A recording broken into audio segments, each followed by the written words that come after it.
The BAYS program, they actually came to our school, and it's a funny story because when they came to our school and was telling us about the program, I was in the gym.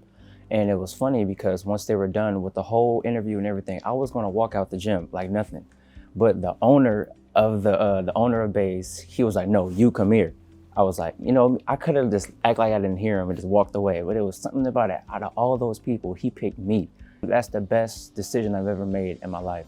If I wouldn't have signed up for this program, I probably would have been at home, just playing the game, just bored, missing out on this great opportunity. I love this program so much, and I'm so glad to actually pull through with it, because if I would have walked out that gym, who knows where I would have been. One of the things that I really enjoy is enthusiasm and people who are interested in the people that you work with.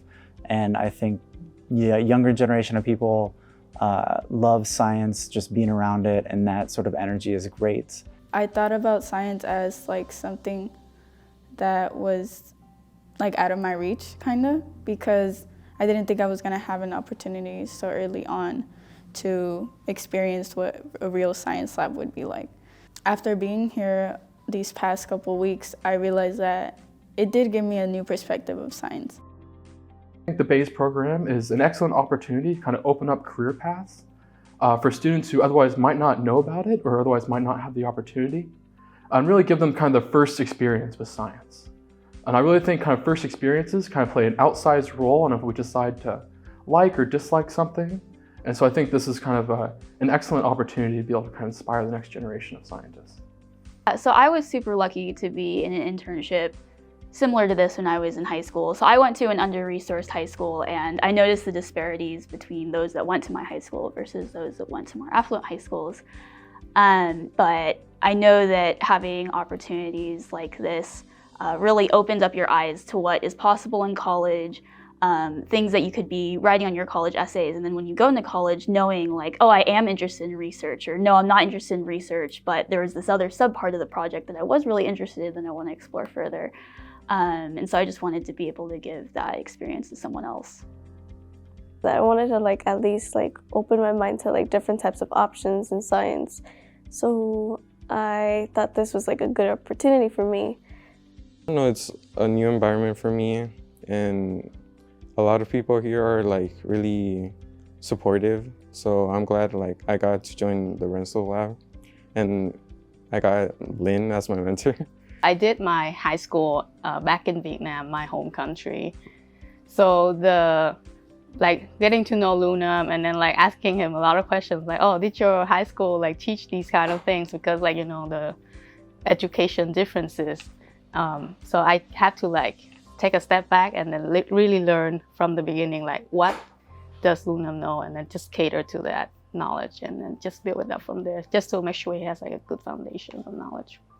A lot of science tends to be very inaccessible to people who are from oftentimes underrepresented or disadvantaged backgrounds.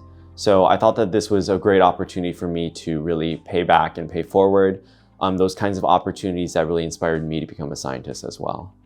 I never thought I'd find something like this so interesting, especially because when you hear the word science, you expect so many different things until you really learn about it. I definitely feel it's helped me out learn a lot more and learn how to research things over time. We're able to show people who may not consider a career in science that this is a really tangible thing that you can do with your life, and I find that extremely rewarding. I had a conversation with Ishan, who's also in my lab, and he's doing an MD PhD program. So we talked for half an hour, and it sounded really cool to be able to do research and go to medical school at the same time. So now it's gonna change my perspective, and after becoming a registered nurse, I want to go back to school and get my MD PhD and become a doctor.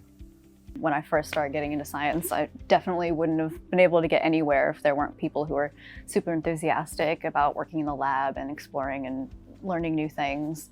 And so I just kind of want to give that back as well. And yeah, and since we've been started, it's been really exciting to watch Isaac learn science and pick it up super quickly and get better at working in the lab and all sorts of stuff. And it's been very inspiring. I learn something new every day, and every time when I learn, when I'm not getting it, it's a little frustrating to myself, because I'm why am I not getting it? But then when I do get it, and then I see like the smile at those faces, and she's happy that I get it. And then when I get it, she's like high fives, and I'm like, yeah, and I get it. And then it's like a celebration, and then the spirits are high. So like it just feels really nice when you get the satisfaction of feeling like not that you're always right. It's just like learning more and like seeing that there are different perspectives, and you get to learn like different things from different people and meet like new people who can teach you things. So it's very fun. BAYS has taught me a lot. A good mentor basically led me to where I am today. So I see it as a way of basically paying it forward. I think it's always good to reach down and pick someone up through the process. So that was my main motivator. I think going forward, I hope that Isaiah, as he acquires more knowledge, will be willing to also pick someone up and lead them and mentor them. So it's just a chain reaction, I guess. Yeah, so that was the whole reason.